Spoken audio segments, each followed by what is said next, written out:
Os que dizem que o arrebatamento da igreja será visível argumentam que no século XIX existiu uma jovem adolescente de 15 anos por nome Margaret MacDonald.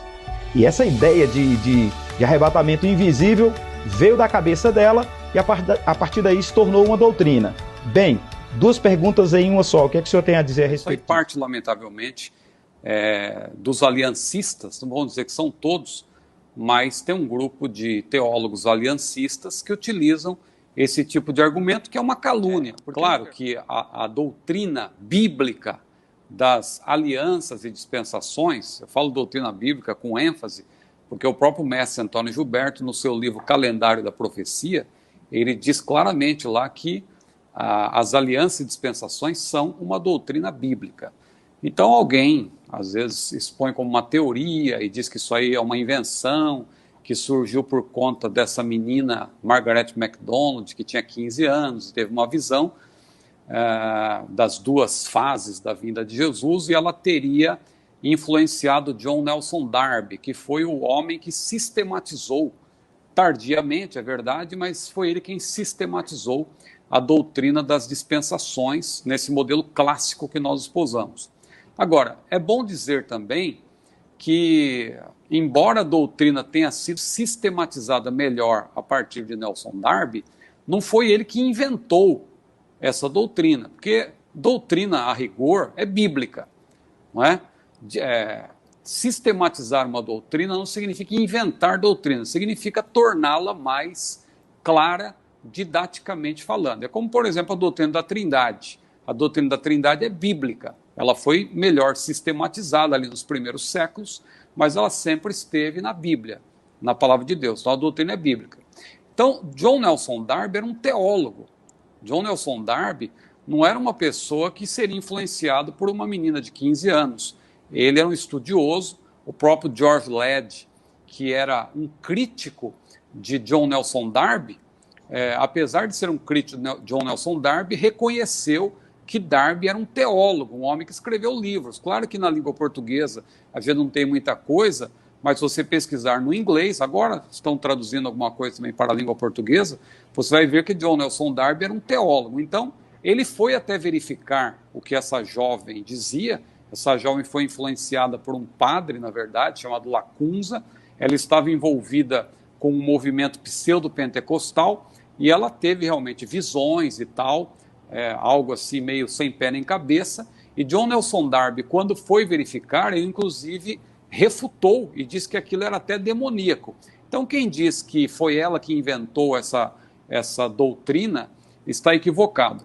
É cinematográfica a ideia de que quando Jesus arrebatar a sua igreja, vai ficar um grande caos aqui na Terra, ou a Bíblia nos dá respaldo para acreditar que o que acontecerá aqui na Terra depois do arrebatamento da igreja vai ser mesmo um grande caos? Em parte a gente pode dizer que tem realmente aí alguns elementos fantasiosos que são apresentados em filmes, como por exemplo aquele filme Deixados para Trás, de Tim LaHaye. Tim LaHaye, que aliás é bom dizer, além de ele trabalhar nessa área, claro, ele já partiu para o Senhor, mas a sua obra de maneira geral também é uma obra teológica. Ele tem inclusive aquele livro pela CPAD, a Pequena Enciclopédia de Profecia Bíblica, que é uma obra extraordinária do ponto de vista do pré-tribulacionismo, que é o que nós esposamos.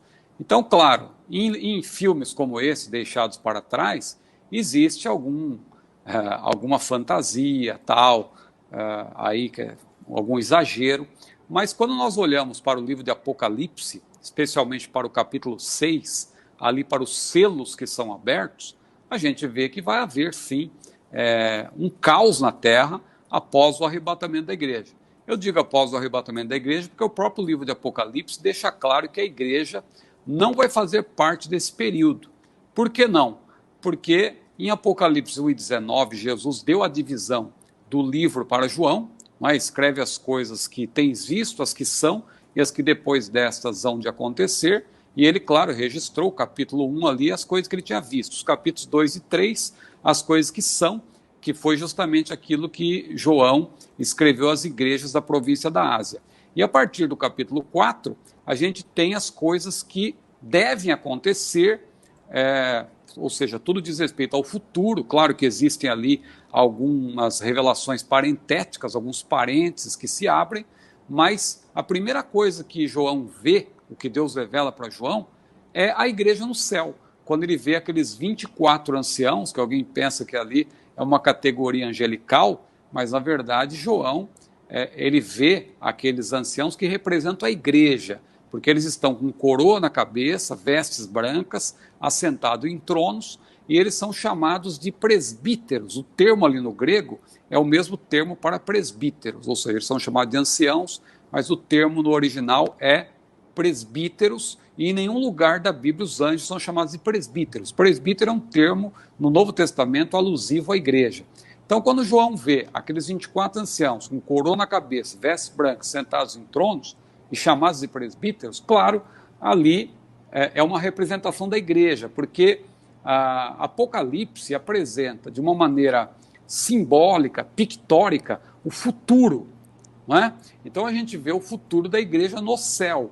Aqueles 24 anciãos representam a igreja porque Jesus tinha prometido justamente para a igreja, ele disse, aquele que vencer se assentará comigo no meu trono, ser fiel até a morte, dar-te-ei a coroa da vida, eles não contaminaram os seus vestidos, eles andarão comigo de branco. Então veja, tudo que Jesus prometeu para as igrejas nos capítulos 2 e 3, a gente vê no capítulo 4 nos anciãos, e são chamados de presbíteros também. Não há tempo aqui de pormenorizar isso, mas o que eu quero dizer é que João viu a igreja no céu antes da abertura do primeiro selo, que acontece no capítulo 6. Quando é aberto o primeiro selo, aparece o cavaleiro montado no cavalo branco, que representa, claro, o anticristo. Alguém diz que aquele cavaleiro representa Jesus, ou tem irmãos de outra tradição que dizem que ali é a vitória do evangelho. Mas veja, aquele cavaleiro representa o anticristo. O próprio mestre Antônio Gilberto fazia até um gracejo,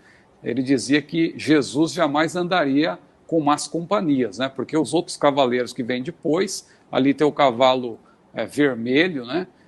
Que representa a guerra, tem o cavalo preto que representa a fome, o cavalo amarelo que representa a morte. Então, claro, aqueles cavaleiros representam também de uma maneira simbólica, de uma maneira pictórica, o caos que vai se instalar na terra logo após o arrebatamento da igreja. O anticristo vem com uma falsa paz, mas ele está com um arco na mão, vai ser uma paz imposta, porque ele será um imperador, né? É bom distinguir aqui reino de império. Jesus vai estabelecer um reino na terra, mas ele vai continuar, na verdade, ele não vai impor, as pessoas vão escolher, né, servi-lo. Ninguém será obrigado a servi-lo. Tanto que depois do milênio ainda o diabo será solto e vai enganar muita gente. No caso do anticristo, ele vai impor-se por meio da força, ele vai ser um imperador, por isso que ele vem com um arco na mão. E logo em seguida, você vê ali os juízos de Deus, vai vir fome, vai vir guerra, morte. Haverá sim um caos. E o que os filmes descrevem não deixa de ter um fundo de verdade, porque realmente a gente fica pensando, tem o piloto e o copiloto. Claro, se o piloto for arrebatado, o copiloto consegue pousar um avião. Mas pode acontecer de os dois serem crentes em Jesus e serem arrebatados, né? Então é complicado. Carro, ônibus, cujo motorista for um servo de Deus e assim por diante. Então haverá sim um caos, haverá... Claro que o anticristo ele também virá, a gente está subentendido que ele vai tentar acobertar tudo isso, vai vir para enganar as pessoas, aqueles que estiverem na terra.